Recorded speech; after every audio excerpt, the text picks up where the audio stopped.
True North Buyers Advocate is an intriguing name. How did you come up with that name? So True North is, so it's about guiding people to their North Star. And in property, as you know, there's a lot of information out there. And there's a bit of overwhelm. And I work in the residential and the commercial space, so that there's a lot more kind of information out there. So True North is really about guiding people to their North Star and to ultimately what their goal is and the perfect property for what it is that they're looking for. So, you know, part of the service that we offer is really about cutting out that white noise and keeping focus on the end result. So True North is, that consolidation of all of that, guiding them towards their North Star. So one of your specialties is commercial property. Yeah. So a lot of buyers advocates just really focus on residential. So what really interested you in specialising in commercial as well? Yeah. So I think that residential is something that everyone knows. Everyone needs a home, and hopefully they have one to live in of some sort. So residential is a very known kind of space. So commercial is more complex. Yeah. You know, and it's a bit more of a moving beast in terms of what you're looking at for opportunities. So personally, having grown up in a small business background, food background, we're going way back, commercial property was a big part of that. So that was the initial influence for me into the space. I personally love commercial property. I'm interested in it. I'm constantly curious about it because I see the it requires a different type of thinking. You know, that it's a beautiful combination of both pragmatism and creativity, you know, to find a result for a client. You've really got to look at things from very different perspectives. From a finance perspective, it requires a bit more of a creative approach at times. Yeah. And then ultimately, I really, from an altruistic sense, love how a commercial property influences families, businesses, how it influences the community at large. So it's incredibly interesting for me from that perspective. Yeah. So it is much more complex with the commercial. Is that also due to the time it can take to find a commercial? I mean, look, even for some resi owner-occupiers, it can take a while, right? It does. So there's less stock in commercial property. Yes. Than there is in residential property. If we're looking at it from an investment point of view, yes, there's less stock, and to find something that fits within the criteria, whether it's good yield or capital growth or a combination of both, it could take a bit longer. Owner-occupiers are looking for a site because it needs to be a bit more specific. Yes, it might take a while. But no, the complexity is not that, although that influences it somewhat. The complexity is really in the property itself, making sure that you're doing that you're running due diligence and you're really flushing out any potential red flags and the opportunities. You've got to dig deep on commercial property with zoning, particularly if for an investor you're looking at a site that has a lease in place. You've got to really look at that lease. Some of the ghosts really lie in the leases. So it's a bit more complex from that perspective. It's not complicated because if you know commercial property, you know what to look out for. I guess it seems more complicated for those that would otherwise only know residential. But a few more things to look at. And with the line of work that you're doing in commercial, are you seeing more owner-occupied or investors wanting to purchase in commercial? My space is both. My space is both, and certainly I would say, so those that know about commercial property know about commercial property, and they never really get out of it because there are incredible benefits, although there are also some challenges associated with it. To answer your question though, there is more inquiry coming out of the residential investment sector. Like apparently Victoria has about 11 property taxes associated with it.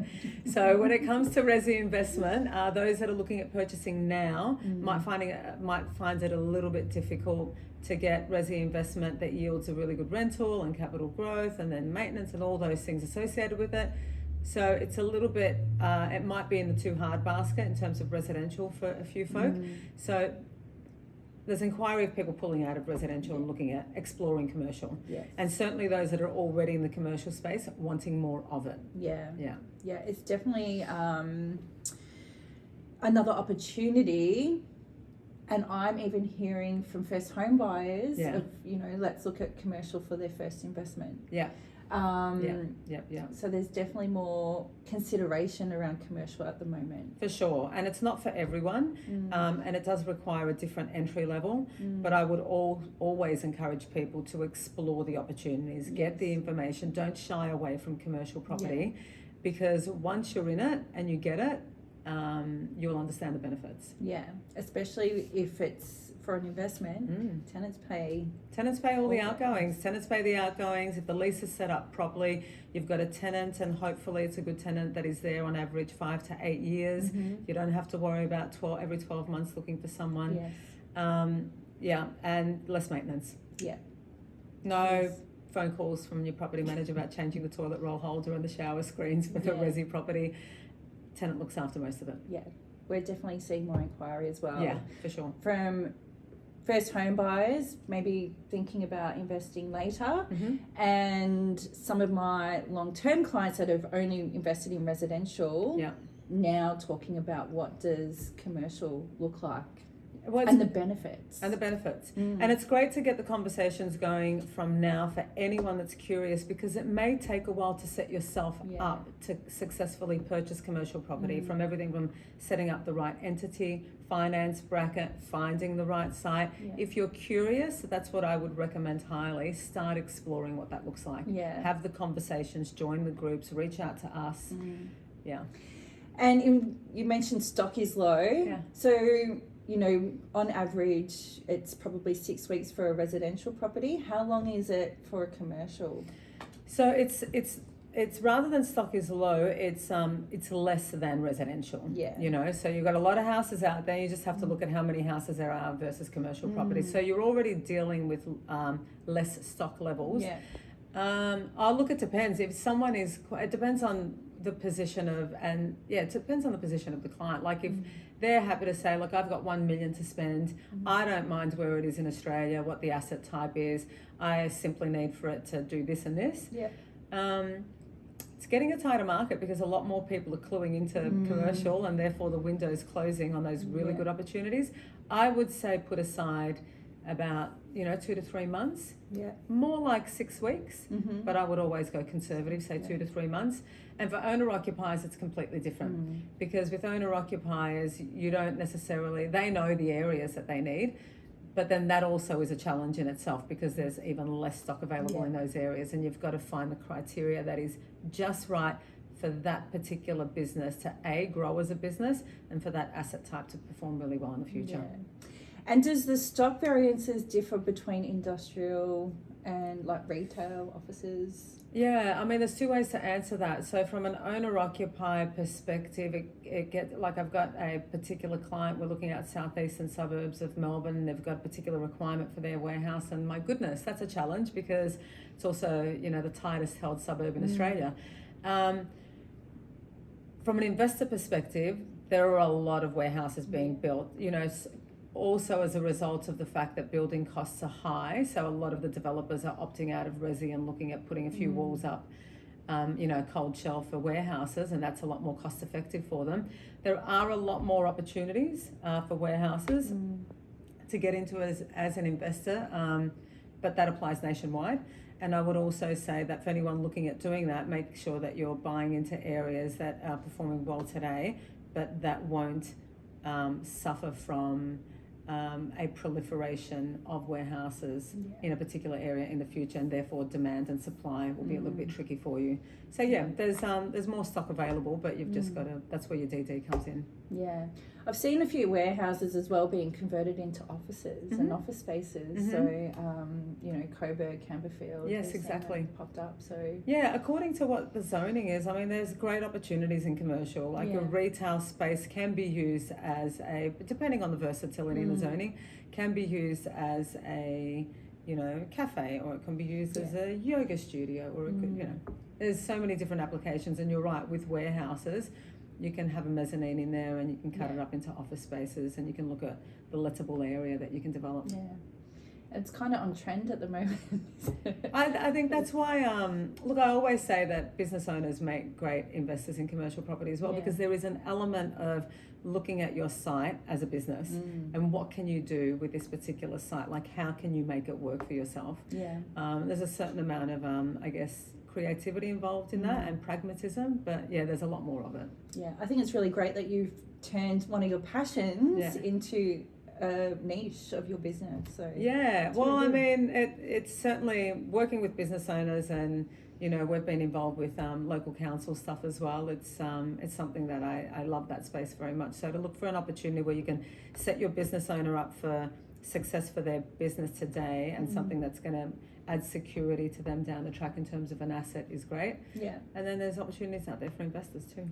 Are you finding once someone has a taste of commercial, they're wanting to build their commercial portfolio? Yeah, you don't necessarily get the ceiling that you do with residential investment, from a lending capacity, as you know. So yes, one of the other reasons why stock is low or there is less stock in commercial property is because those that are in commercial don't really ever let go of their commercial sites, particularly if they're good performers. So yes, those that get into it see the opportunities, particularly if they've got the bandwidth and the appetite to start exploring like different creative opportunities and applications for their site. Yeah. It can be pretty exciting. And that just means that if you get a really good team around you, like if you've got your finance person and if you've got your legal team and if you've got your buyer's advocate, if you've got a good team around you and you can explore what that looks like for yourself, I think it's really beautiful in terms of what it can do to your own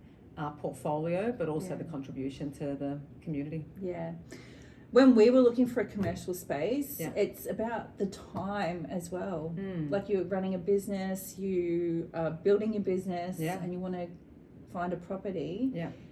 Having someone like you go do all the legwork, it's really, really time consuming of visiting sites, figuring out fit outs and things. So that's right. And that's the biggest benefit to business owners. And I love talking to business owners because they're savvy and they get it and they don't have the time. Like they just need to run their own business. Yes. Which is why they find my service, beneficial. And also I have to add, there's a nuance in there. I've had 3 of my own businesses before.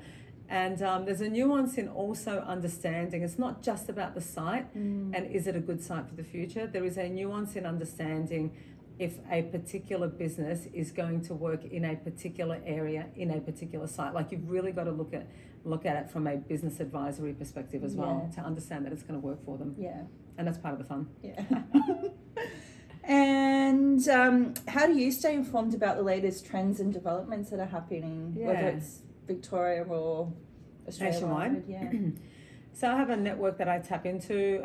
You need to keep yourself really informed in the commercial space. Unlike residential information, there's really not a lot of automated data out there. There is in the resi space. Yeah. If you subscribe to the right platforms and if you've got the time, you can really explore what that looks like. That's not the case for commercial. So it does require a lot of proactive getting out there, having the conversations with the agents, with the industry. I run events myself to, and you've been a part of one, which was great. And so we run events to help educate people, but also to really strengthen our ecosystem of advisors as well. So it's a lot of reaching out for information, both statewide and nationally. Yeah. Reading up on everything. You have to dedicate a good amount of time to doing that to make sure that you're on the pulse of everything. Yeah, a lot has to be said about the network behind the scenes. Absolutely. Really? More so than resi. Yeah. Yeah, for sure. Like you really need to have that team around you. And even those that have been in commercial property before and have purchased and get it, they also do have a few good touch points around them, because those touch points are also touch points of opportunity. The big thing in commercial is not necessarily what's available now. As we know, leases are long. It's about what might be coming up. Yeah. And you want to keep on top of that. Yeah. And lastly, what advice would you give individuals or businesses who are considering purchasing property? Yeah. But unsure what to do next? Yeah, I think that start exploring what it looks like. Jump online. Have a look at, you're curious, so really start digging up some information, document it, start a process of documenting down what information's coming up for you. Join those online groups. Go to the events that are happening. Speak to people like you and I. Start the initial conversations about what it looks like, because there's a wall there for many people that don't know about commercial property, that it's simply too hard. It's too complicated, and it is more complex for sure. And there are challenges, and you do need to be careful of stuff, but you need to be careful in resi as well. So overcome that initial barrier by exploring the information, having conversations, going to events. And I think that's a really good first step, you know, and from there you'll start building your own knowledge base. But I would say only get into commercial property if you've got the appetite and the bandwidth to explore information around it, because you do want to keep on top of what's happening. And a lot of people do that, and the good first step is jump online. Excellent. Great advice. Thank you. Thank you so much for your time. Thank Vicki. you for having me. I'll have your details below as For well. sure. So if anyone needs to get in contact with you, they can. Amazing. Thank you.